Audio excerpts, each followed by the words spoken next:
During those times, certain clans of the Arab had a horrible ritual of killing their infant daughters. The father used to let the child grow up. The father used to let the child grow up till she was about 5 years old, and he would then tell her that, I'm going to take you out for a walk, go dress up. He will dress her up, make her very happy, dress up like as if they were going to a party. So he says, look, come on, let's go out, let's have a walk. So they go out, they're walking, having a good time. He takes her out of the city, out of the settlement, and they're walking towards the grave, which is already dug for her. And she's 5, 6, the grave is already dug for her. So they're walking towards it, and the father of the child is making the grave a bit bigger. So the father tells the child, go a bit closer to the grave.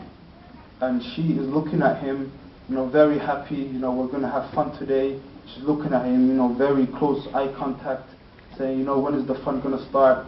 She's very happy, excited, my dad's taking me out tonight. And what does he do? He kicks her into the grave. He kicks her into the grave, and as soon as that happens, the child is in the grave, looking at the father, crying, and says, Daddy, help me out, help me out. And what does the father do? He grabs stones and he throws it, crushes the living out of her, and she's dead, completely dead. There's no movement in the body, there is nothing going on. And what does he do? He puts all the sand, the earth into the grave, and makes it look like nothing happened. He goes back to his grave, to the city, and what does he do? Is he sad? No, he's bragging about it.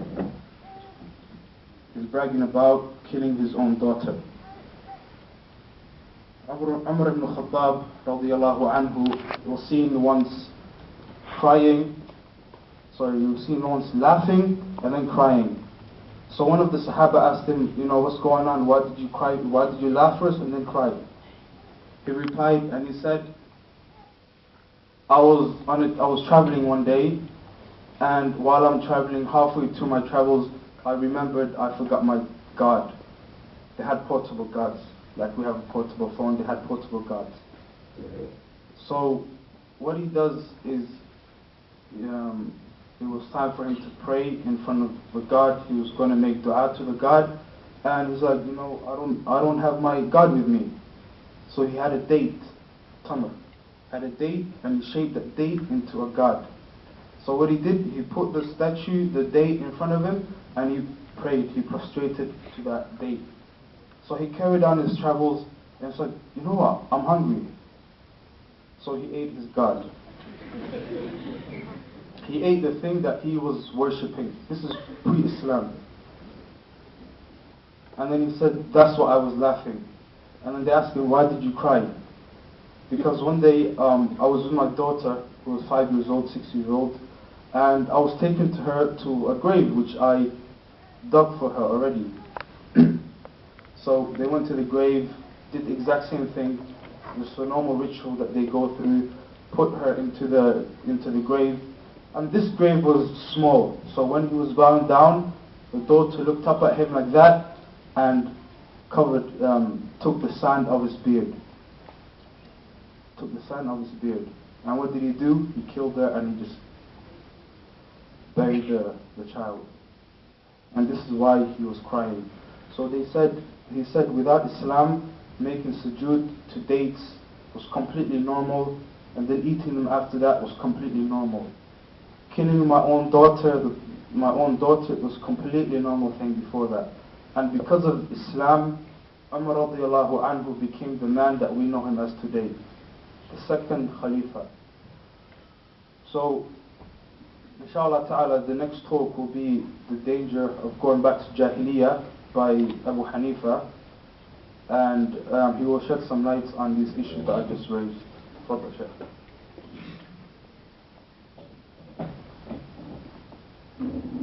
Also, there will be a question and answer session afterwards. Brothers, you can just raise your hands. Sisters, there's some papers going around. inshallah. And whoever, when you're writing the questions down, make it appropriate. You guys know what I'm talking about.